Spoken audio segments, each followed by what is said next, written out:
ESPN with their top 10 college football, the head coaches list. Now, I'm not so sure. Now, you see 1 through 10, Matt Campbell and Kyle Whittingham from Utah and Iowa State there at 9 and 10. Kirby Smart at the top, and we'll have a note from him in a moment. Let's go 1 through 10. You see the names. Sarkisian at 5, Dan Lanning at 6, and then DeBoer, year 2 at Alabama.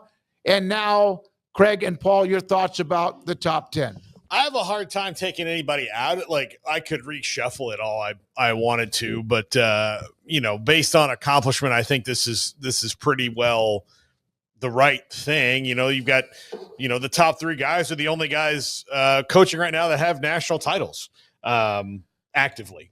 So those have to be the top 3 guys going. And I'm trying to think of outside of this, guys I like who haven't been there that long, probably more like, Chris Kleiman, I love, Lance Leipold's done a great job at Kansas considering what he walked into.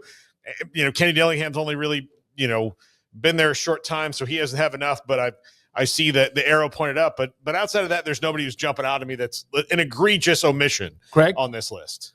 Yeah, I think Lane Kiffin was somebody that was on the outskirts of this list based on just the other votes gathered, and I think he's a interesting name that you could debate that back end, and some people with a different angle might see him fitting inside because of the job that he's done over time, but I think it's a pretty solid damn list. I think the top is self-explanatory. I mean, 1, 2, 3, it's like Paul said, national championship head coaches, 4, 5, 6 guys who have been chasing and nipping at the heels of getting titles, and then some guys who are in that mix, but in the case of DeBoer with a lot to prove, Franklin has always fought and is continuing to fight against the narrative of not being able to accomplish that, but you can't negate all the wins and the big games and things that he's been a part of. So it's not like Penn State's not close. So I do think he deserves credit for that, and I think that's where you could probably start debating it a little bit. Like, James Franklin, I don't think is just a surefire top 8 versus maybe the job that Kyle Whittingham's done. So again, I think it just depends on the kind of angle that you have. I did read in the article that apparently Dion got some votes, which I thought was there was receiving votes and pretty Dion, ridiculous. Yeah. I mean, to be perfectly honest, and I'm not a Dion hater, as you guys know. I think I've been on the side of whatever story we're talking about. It's not like pro or anti him. And sometimes I've thought, yeah, the retiring jerseys thing is stupid, but I also said, that's the school's fault more than anybody else's. Absolutely. I think that there are times where he gets a little bit out over his skis, but I do think he's done a bang-up job at Colorado. I know why people love to talk about him. I'm not, going to talk about him like most people do to get clicks, but I did find that I thought a little bit way too early to start putting him in top 10 conversation for coaches. Like, let's get to a conference championship game first. So that was just an interesting name that apparently got a couple votes. Beyond that, I don't know. I'd have to hear some names and then let them rattle around to have a conversation about them. Here are some names that probably need to have a follow-up year. And if they do that, here are the 4 coaches outside of Campbell and Whittingham that are a part of the others receiving votes. You see that a lot of times in the top 25 AP or coaches poll. Leipold, Dillingham, Dion's on the list. He did get 3 votes, but a lot of people got 3 or more votes. And then Chris Kleiman. I think Dillingham, Signetti,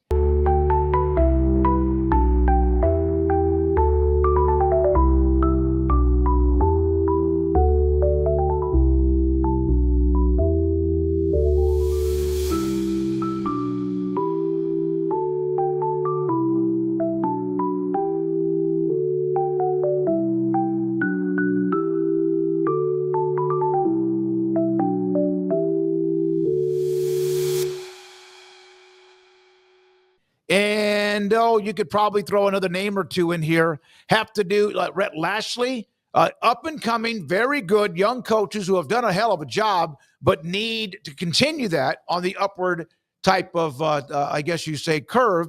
But those are some names that I thought they're good. And what they've done is fantastic, but they probably need to have a validation right now as far as entering 25. I think Kenny Dillingham already getting that level of respect and a handful of votes, which is more than Chris Kleiman, which is more than Rhett Lashley, which is more than Just mentioned Dion, Kirk Ferentz. He's got more than them, more than Josh Heupel. Granted, it's like two people, but still, Right. I think for him to already be getting that kind of love, not many people were talking about him last year, and then they went on that run and made a lot of noise, and you got to give credit because he's got more Big 12 titles than some other guys do, including some of the guys we've already mentioned.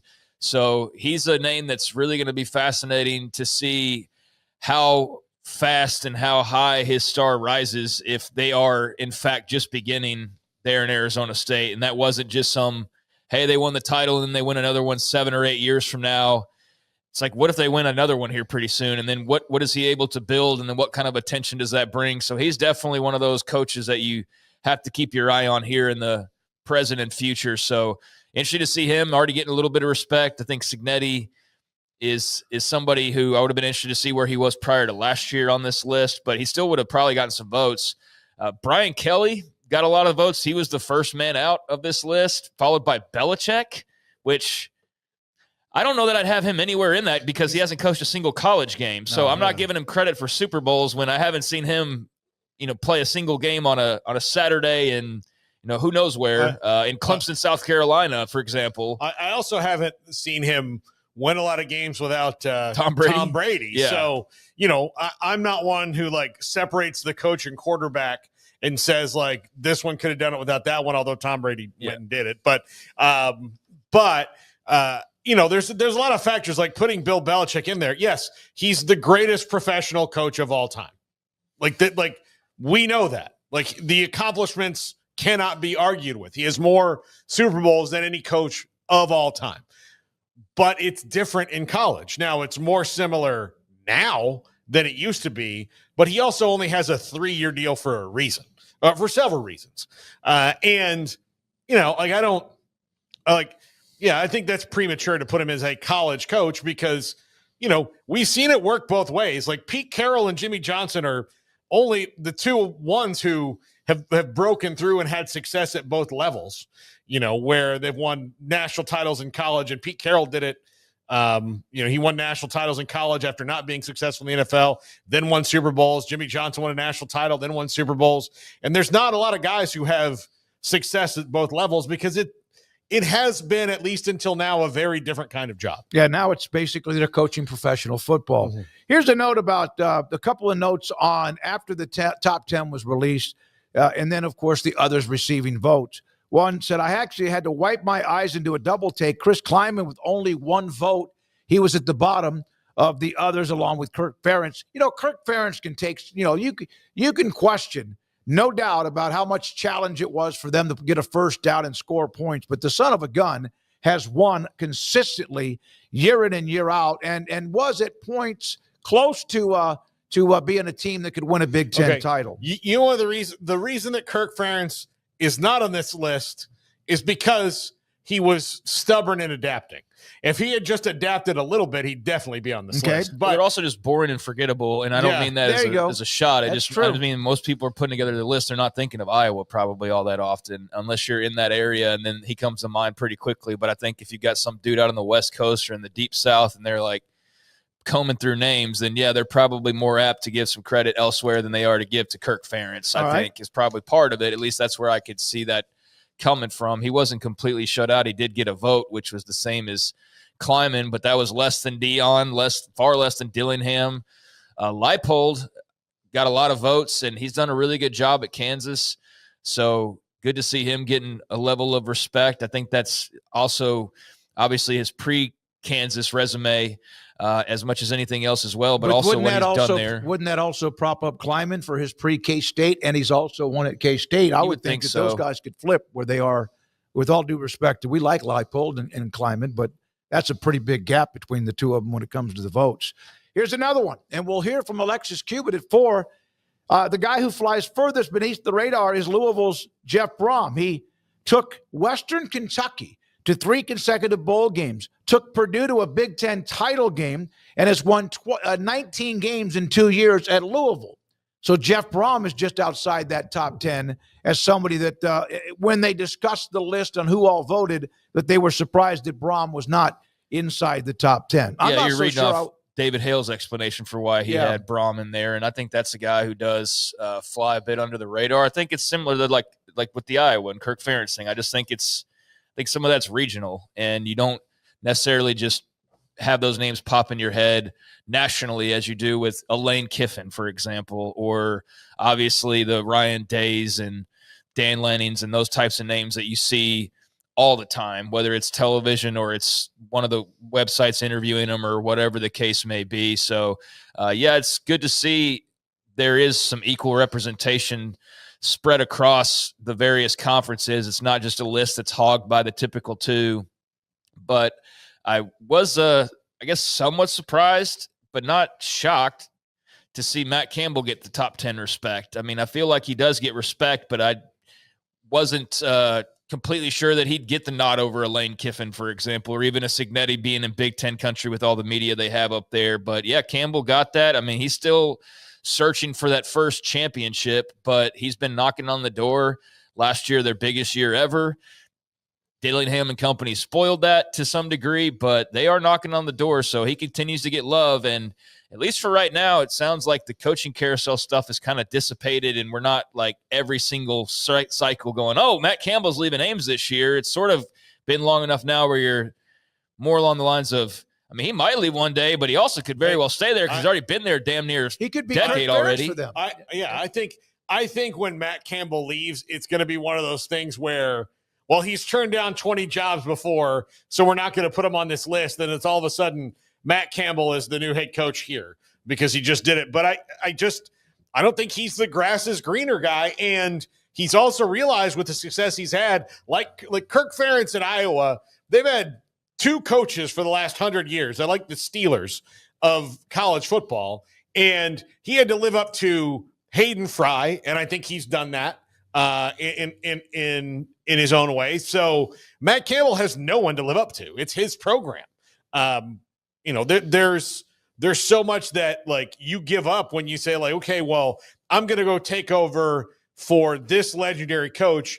And then they'll be like, man, he was great at Iowa State. That was really his program. Can you really make, if he got the job at say Florida or something, like, could he make Florida his program the way that the style he likes to run things? I don't know, but he can make Iowa State that way, and he can recruit and win that way. So I don't know why he would leave.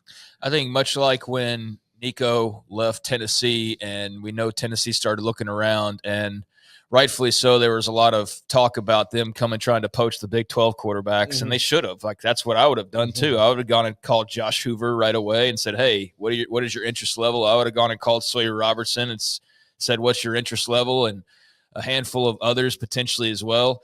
And I think that plays into the fact that they stayed is great news for the league. But I do think that if you're looking for head coaches in the coming years, like, look no further than the Big 12. And I think we've seen a lot of guys have to turn down overtures or push it away and say, no, I'm staying here. Matt Campbell being one of those guys. But yeah, between he and Leipold and Kleiman as well, and then the shine of Dion that is attractive to a lot of people, and whatever he can end up doing post the familiarity of Shedeur and Travis Hunter, I think is a big mystery. But if he does well, then yeah, he's going to be right there on the tips of people's tongues eventually for a bigger job. And there's others that have done really well for themselves and could do a lot more, like a Joey McGuire, for example. So it's a league full of really good quarterbacks this year, and I think for now and for the last couple of years and moving forward, I mean, there will be changes, but it's a league with a lot of really good coaches in it too. And I think that's what you hear them say quite often. Shoot, Kalani Sitake is another guy. I mean, I could keep going and naming coaches, but it's a fun league, I think, when it comes to the head guys in charge. So there's definitely some good representation on here, and a lot more than maybe I would have expected, because it just feels like a lot of these lists get dominated by the same names in the same schools pretty frequently, and this is a nice departure from that.